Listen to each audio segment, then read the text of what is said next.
Alright, this is the Lawson Springs Trail. I walk this trail every morning here at Oliver Lee Memorial. It's my view every morning. About a week in tent camping here, and I've learned a lot.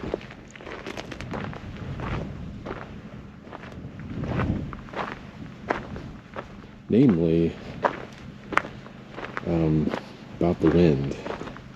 It comes and goes, and you have to be prepared for it.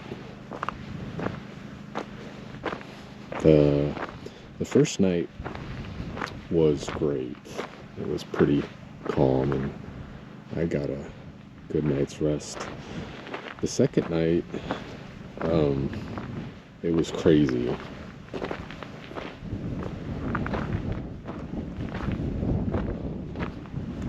Just gusts of wind that was blowing me around pretty much, and so my tent kind of didn't do well, and I didn't think it would do well. I don't think any tent would have done well against those winds, and I kind of gave up at one point. I was like, this isn't gonna work. But the next day, I properly secured my tent down with bungee cords and, set rocks on everything, and that did the trick.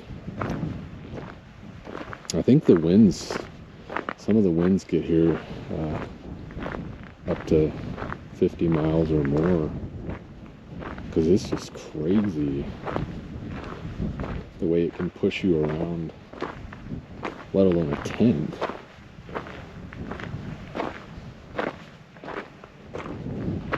The other thing is it's hard to sleep when there's a hurricane going on outside your tent, making noise.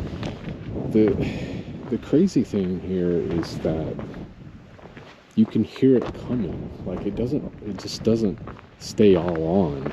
The wind just doesn't, it comes in bursts. So it dies down, and then you hear this, it's like this freight train in the distance. And I think a lot of it comes from this canyon here. It's called the Dog Canyon. And a lot of the gusts of wind, you can hear it really loud, far in the distance. And so you're about to get hit by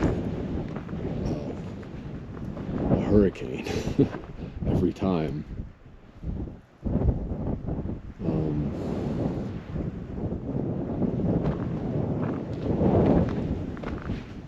And so that's kind of the thing that keeps you up is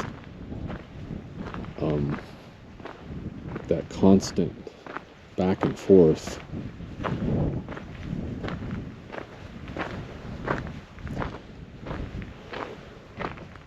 Last night was good. It actually was really windy during the day. Very, very windy.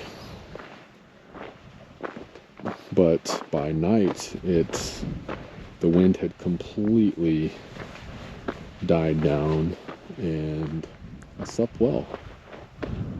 There's far in the distance, there's a sand tornado. Those happen all the time over there. We were under dust storms. Yesterday was really bad. I could tell because my eyes and my nose were messed up. My eyes especially were kind of burning. That's how bad it was, but we didn't get really hit by it directly, so could have been worse.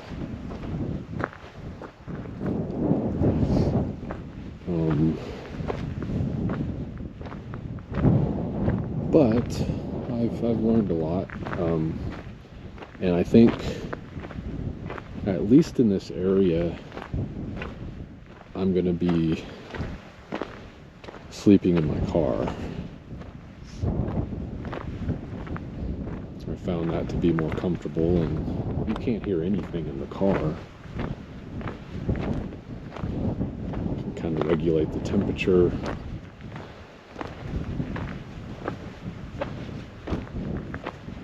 And I'll probably just use my tent to cook in, I'm thinking.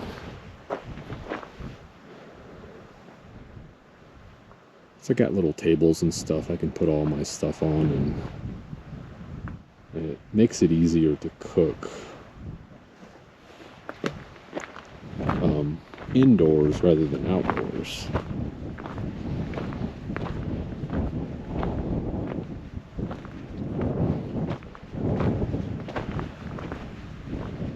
So this trail goes up to a spring, and then there's another trail over by the Dog Canyon that goes up to a spring. They're both equally easy to get to. This one is just right by my camp, and my camp is just beyond that vault toilet, just across from it.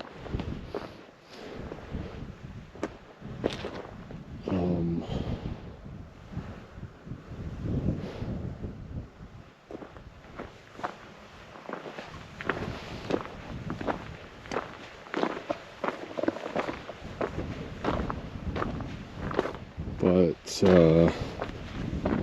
you can, there's trails that get harder and harder if you want to follow the spring up the mountain. I've done a few. I've gotten up a little bit further, but this one in particular, I'm kind of blocked off by a cactus in the way, and I don't really want to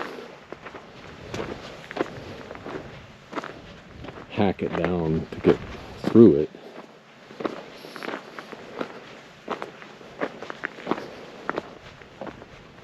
The one on the other side is a little more easier to keep going.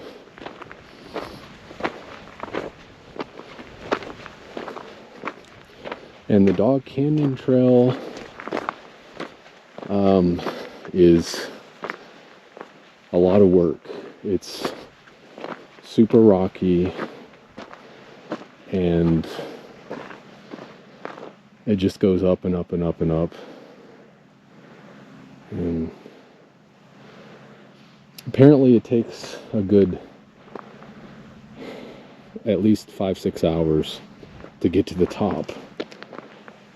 So you have to be ready for that.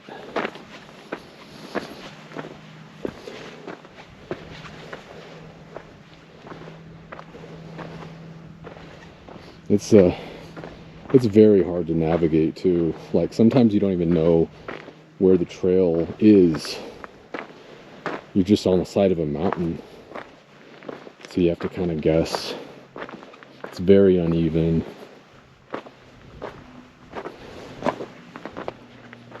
But if you want views, that's the one to take, because it goes all the way to the other side, to the road that's 9,000 feet above me. I think I'm at around 4 or 5,000 feet right now, so it's quite a, you're going a mile up to the road up there. And then, you still need a ride to get somewhere else, because then it's from here to Cloudcroft, it's probably up there. It's probably, what, 20 miles? I know there's Sunspot, but I don't know what's there.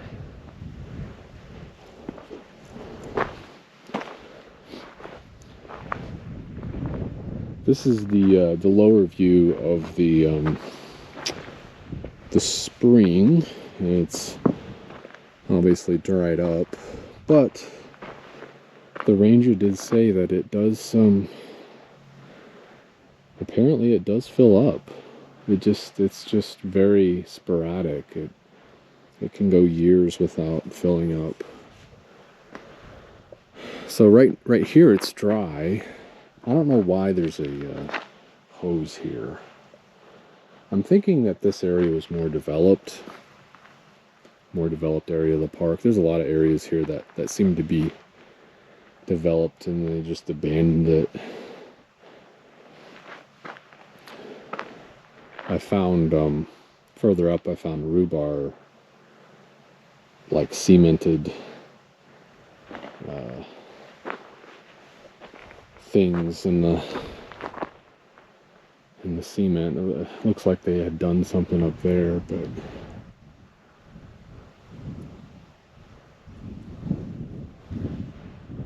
so I was figuring that to the top up there, it's probably only a few thousand feet.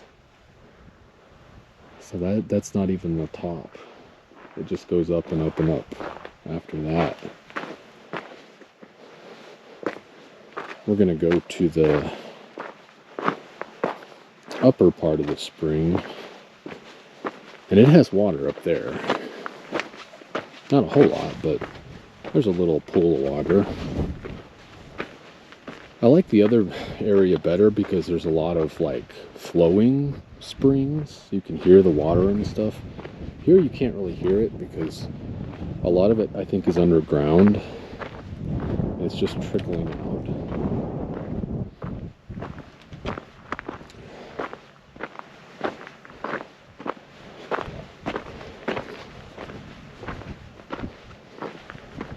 There's a lot more shade on that side too. It's about 50, 55 degrees here today. And that's kind of been the average temperature.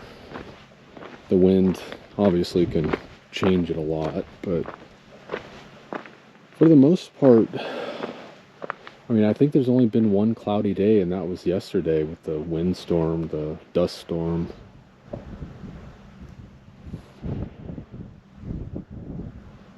What I like about this park is that there's a lot of activity from the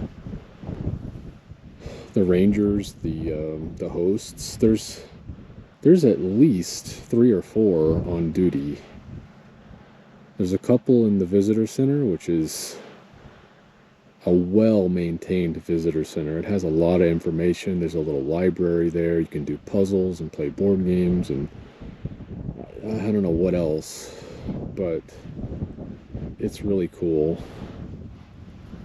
But the hosts, they ride around so they're on duty from 8 to 4, I believe, and they ride around the camp all day long. It can be a little noisy, but I mean, they're always going around saying hi and checking up on everything, and people who arrive here, they're always quick to come over and give them information and give them the code for the showers. They got the showers locked at night to prevent the BLM people, which are just outside camp here. There's tons and tons of people camping just outside this campground because it's free to do so. It's BLM and they come in here, and I've heard some at night. They pull up to the vault toilets and go use the restroom, but they've been using the showers too, so they put a lock on it. And they're currently in the process of putting a lock on the gate to the campground, so that you have to have a code to get in and out. But they don't lock it. You can freely come and go all throughout the night, which is good. If I want to go have dinner or go to a bar or something, I don't have to worry about being locked out of my campsite. And so it's the cool thing about this campsite is it's just right next to town. It's 4 miles out of here to the highway, and then about 10 miles to town. There's a dollar store halfway between, so it's about 10 miles to the dollar store on the highway. So if you need something quick, you can go there. But Alamogordo is just up the road past that. And I really like Alamogordo. It's a nice little town.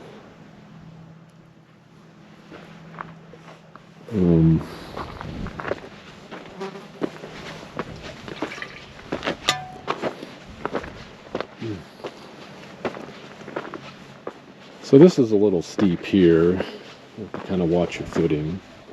It doesn't go up too far though.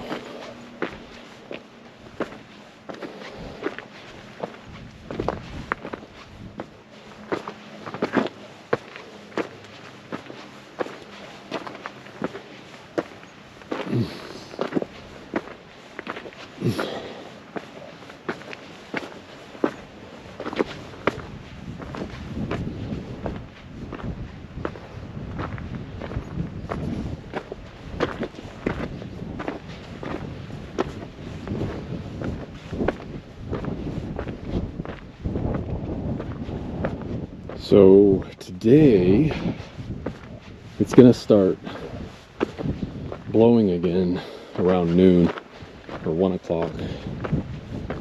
Got the wind coming. But I think it's supposed to be sunny all day, so I can get my solar.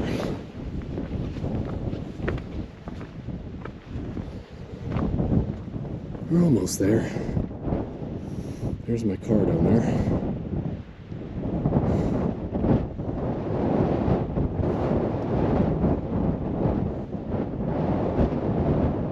You can see a lot more.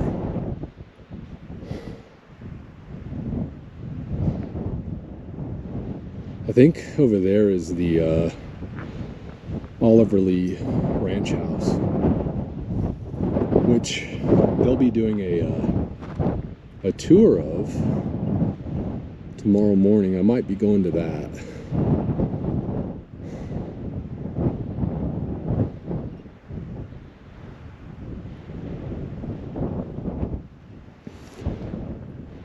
There's actually some interesting history here. So obviously Oliver Lee lived out here, and he was I guess he was a general in the army. But there was another guy who lived out here. His nickname was Frenchie. He lived more over here. He had a cabin over here where he had a ranch. He basically made a living off of cattle. And what was impressive about him was that he built walls. He built rock walls up the mountainside, all around.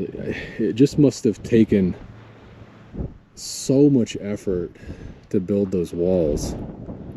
I think there's some around here, but I'm not seeing them now. I'll have to go find them.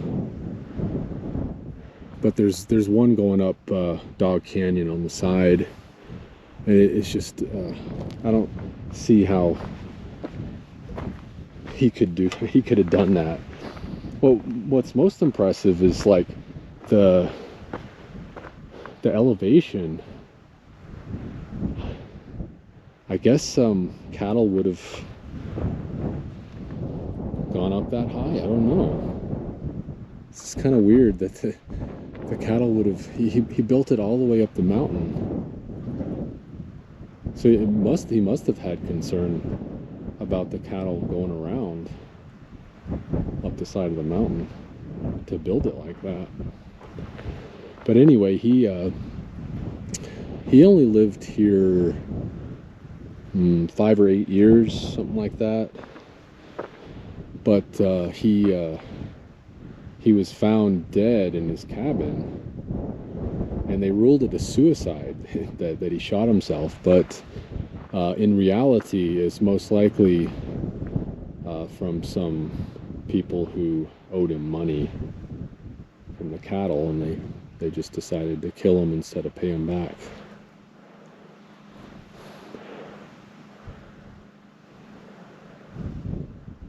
But I was reading up on the history of this place. It used to be really green and filled with trees, and obviously the water was what attracted people to this area.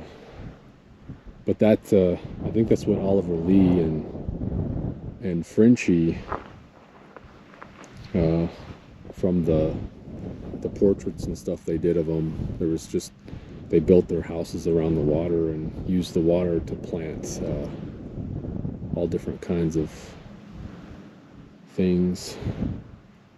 Lived off that. I mean, that was only Oliver Lee. He died in the 40s, I believe. So I mean, it wasn't that long ago, 100 years ago, and this place was a lot different than it is now.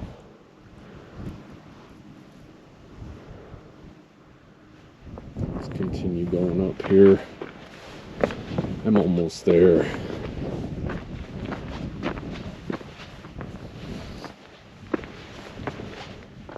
You have to be really careful of these cactus. They're pretty sharp.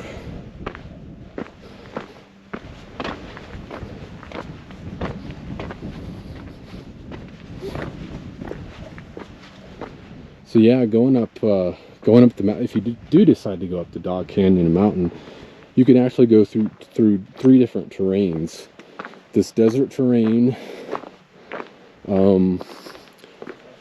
There's 2 types of forests you go up through. The pine trees and something else.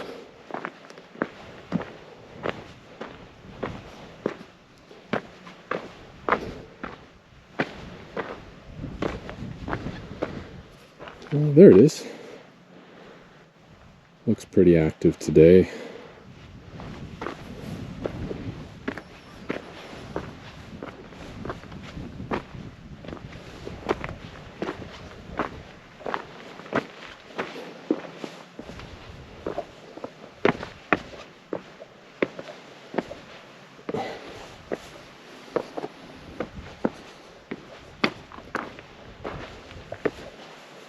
There we go.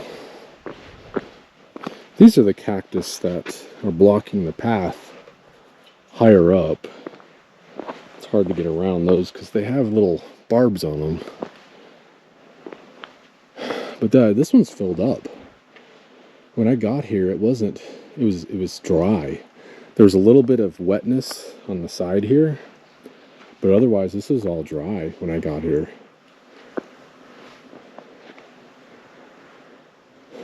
There's some bees around here.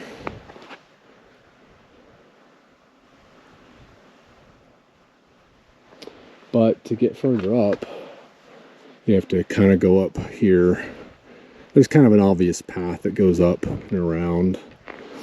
And up there's more shade. And another one of these kind of pools. Although it's not really, when I went up there last time, it was dry. Yeah. It was dry up there. Which makes me think that This one is coming from underground somewhere. And then you can keep going up this way. There's a path, but it's blocked by one of these green things. And I don't really want to put the effort to go around that. You can definitely keep going though. Just have to be careful. I kind of hacked my way up some of this path. It wasn't really, it was kind of overgrown. Yeah, this is Lawson Springs. Very easy trail. It's a nice trail to go on, get a little exercise and get out for the day. And then the other trails are across camp. But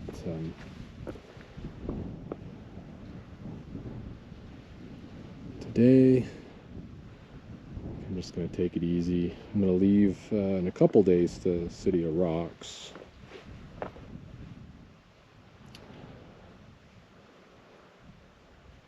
But yeah, well, I might do a few more videos. I'll see you then.